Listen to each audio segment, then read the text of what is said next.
Hey, so I wanted to answer the question, how much does it cost to start a bookkeeping business?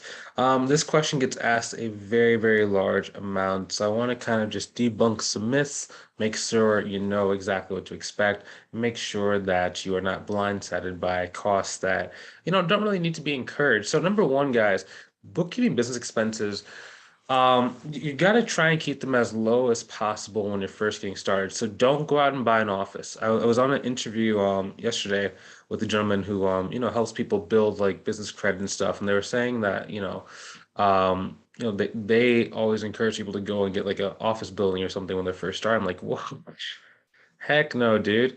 Heck no. I was the reason why is because you want to make sure you have clients and any expense that you're really paying for outside of like mentorship or like courses and stuff, you want to make sure that they're being paid for by your clients. So of course, like courses and mentorship, generally you should buy those before you actually go and get started or as soon as possible if you're already started. But you shouldn't expect that to come out of like the business's pocket. You should probably have, if you don't have any money or any clients right now, use your personal expenses. I personally, when I was getting started, how I even got here to being like, 7 years after I got started, still in business, still thriving, still, making a lot of money with my accounting and bookkeeping practice, I had to come and pay a mentor $7,800. It was $7,800 and I only had 2 grand left in cash, right? So I had to use a personal credit card to even float to be able to do the program. And that's really what kind of changed my life for the better. Now, most people like when they're getting started, like, oh, I can't if I can't afford a program, with the money coming out from my business, like I just can't do it. I'm like, okay. Then you look at them like 6 months later, and like they're actually out of business in a lot of cases. I was gonna be nice and just say like, they're kind of just at the same basic place, but a lot of people, like if they're not really willing to invest in like either a business coach or a business mentor, like even like a baby course of like $99, they're generally not in the right state of mind to start a business, right? Because think about it like this. Back in the old days, to start a business, you would have to go out and take a loan. You'd have to have a brick and mortar. You'd have to go, in a lot of cases, they would have like a secretary, either a gentleman or lady at the front desk who was either doing calls or taking calls for you, right? Even nowadays, even to open up like an insurance company or certain franchise, you have to have at least $100,000 in the bank. So if you guys have to pay what, like 5 grand, 7 grand, 10 grand for like a coaching program, that's nothing. If you told that to an entrepreneur and said, "Man, this starting a business is so hard. I had to pay this guy like 7 grand to do this co course," the business owner would be like, "And that's it?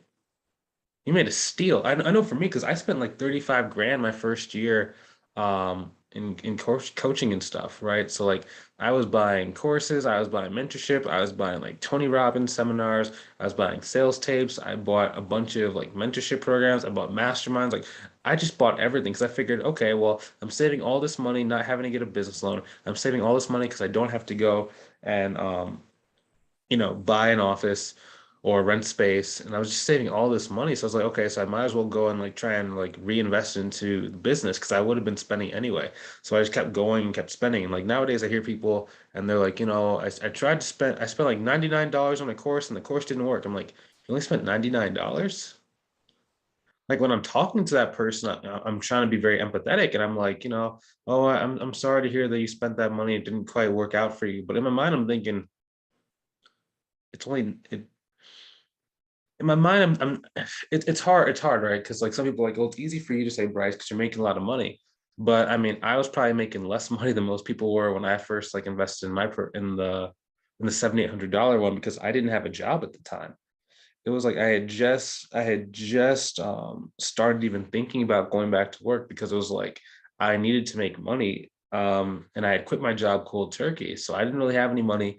I didn't have a new source of income. It was just like I had like 2 grand left. And I told the guy on the phone, I was like, dude, man, like I don't know if I'm gonna like how I'm gonna pay it unless I get like a part-time job. And the guy's like, well, Bryce, why don't you just do what I tell you and then make some money? And I was like, oh, I can do that?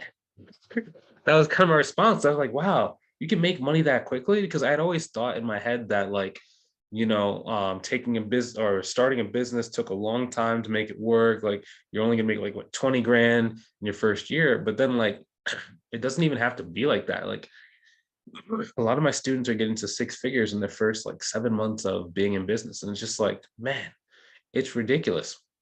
And I was telling this lady yesterday, a client Audrey, I was like, man, you don't know how hard it used to be. Because when I was first getting started, it was 7 years ago, and like people weren't even familiar with like the clouds. Whenever you talk about, I do virtual bookkeeping, they're like, what do you mean virtual bookkeeping? And then you try and sell like a package or a flat rate of, I was trying to sell for like between 450 and like 500 a month. They'd be like, what do you mean a package? How many hours, like what is that hourly? And they'd be like, well, that's like about 50 to $60 per hour. Like what? That's a lot of money. I'd be comfortable paying you like $15 an hour, right? And it was so much harder than what it is today. And plus, like LinkedIn and stuff just wasn't as popular as what it was now. And plus, I didn't know how to use LinkedIn. I didn't know how to use Instagram. I didn't know how to use Facebook. I don't even think I had really a Facebook page or a Facebook account back then because it was so long ago, and I just wasn't like a big social media kind of person. So like I didn't know what I was doing. And if I had tried to keep all the expenses low, like at first, like I there was this one lady and she was trying to help me build a website, and she was going to charge me $300 an hour with a minimum of like 7 hours minimum. So it's going to be at least $2,100. Looking back, I'm grateful that I did not invest in like paying that much money for a website. I actually like went and like made one myself, which that took about like 3 weeks for me to make it. Um, it wasn't a very good website and it didn't really make any money. So I still don't really like websites for a lot of my students when they're first getting started. So if someone comes to you and they're like, hey, you need to have a website, you need to have an online presence, and like if you don't have a website, no one's going to respect you or take you seriously, I would kind of ignore them.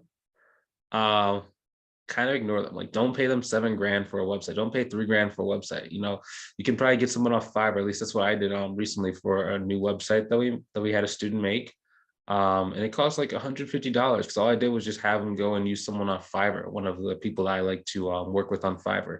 That's kind of a cool thing about my program is like since I've been where you're trying to go in a lot of cases, like I just say, hey, use this guy, he's good at this. Or I say, hey, here's this VA, she's really great at this. Or hey, here's an associate, a staff accountant that you should probably be using. Or hey, here's a good sales rep that you can do to, do all the sales and marketing for you, so you can just focus on the work. And so we have all these like resources and all this like network and just community make it really easy for people to go and grow. For example, like one of my students named his name is John.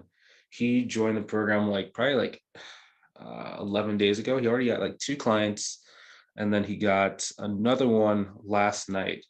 And then I told him like, hey, I know you're coming close to capacity, and I know that you're like getting these bigger clients, but don't stop selling. What we're going to immediately do is just outsource it to someone inside of the mentorship program. So he's in the mentorship program. He got hit capacity within like 8 days of working with me. Then I literally went and messaged a bunch of people inside of the program saying, I said, hey, so Anna Jane, do you want to work with this client? Like he needs some subcontracting work. Hey, who's another one I did? I messaged James, and then I messaged Shaquille. So that's only 3 people that had 3 opportunities to go and help out another student. And that's why like a lot of people ask, like, what's your guarantee? Like, how do I know this is gonna work? It's like, dude, it's almost impossible for you not to work, because when all the other students who are like bigger start hitting capacity and start looking for people to outsource the work to, the first people I always encourage them to do it to are other students inside of the mentorship program. Like Audrey had a bigger client. She had like, I think she has like another client who she's signing on like this week, because she was able to free up more of her time by outsourcing to another student inside the program. So it's like we just have like this cool referral network where people are giving each other work and they're like all handing each other work off to each other. And dude, it's crazy. And it's really, really exciting to kind of see that in action, just see it happening. This thing is getting crazy because it's like you get clients and you get students where they're charging their clients like 5 grand, 7 grand, 8 grand a month, right? And then they have so much work that needs to be done. When they outsource to another student, like the other student, oftentimes the student's like just getting started in the program, they automatically get this like bump from the referral or from the subcontract from the bigger student. And it's just like we just all kind of like rise together, right? And it's really fun. It's really exciting. I'm really grateful to be able to do that. Because I know when I got started, like I didn't have that. Like I didn't have a community. I didn't really have anyone I could bounce ideas off of. I didn't really have any friends either. Like people talk about like how much does it cost to start a bookkeeping business, right? The biggest thing that's actually going to help you lower your costs is how many friends you have in life. Like, if you have friends, if you have people actually like you and they also own a business or they know people who own a business, it's so incredibly easy for you to be able to just ask them, hey, can you send my name out to somebody else? Or hey, can I work with you? Or hey, do you need some help? Right. And then generally, if they own a business and the business has any kind of size to it, they're like, yeah, I need some help. Right. And then you can go and get your first like $1,000 a month client, first $2,000 a month client, XYZ, however much like you actually charge, depending on like you. I'm not sitting in front of you, so I don't know what your pricing structure looks like, but it's very, very easy, especially when you can also be around like a community of other people who are, also thriving and who are also really growing and going really big as well. Because then you start saying, well, if they can go and get a 5 grand a month client, why can't I? If he can go get a 9 grand a month client, why can't I? Then you start being really excited and you start just moving forward really, really quickly. And that's basically how you should be thinking about expenses, guys. Keep your expenses really, really low in the beginning. Have most of your clients pay for like your office supplies or your software expenses, and just wait until you start getting clients to go like pick on like technology or software or cool technology apps. Just have them pay for it.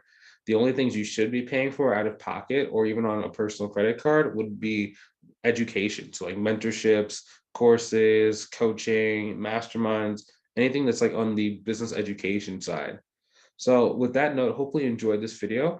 And if you want some help going and growing a business, maybe you've been trying, maybe you're spinning your wheels and you just want some help being able to go and grow, go ahead and click on the link inside the description below to book a call with me to see if I can help you out. Okay, on that call, I'm going to look at your business. I'm going to be very, very objective. I'm going to be very honest with you. If I like what I see, I'm going to be like, hey, cool, man, you're doing this good, you're doing that good. Here's how I kind of move it forward. If I don't, I see that you're kind of running into a trap that you can't see because you're just not experienced enough. I'm going to tell you right then and there, like, dude, like what you're doing just isn't going to really get you to your goal. Let's do this instead. We're going to design a path and a game plan for you to be able to know what you need to do. And then if it makes sense, we can work together long term in order to make sure you start making more money and you start winning. So if that sounds interesting to you, go ahead and click on the link inside of the description below to book a call with me to see if I can help. I'll talk to you soon, and I'll see you in the next time I see you.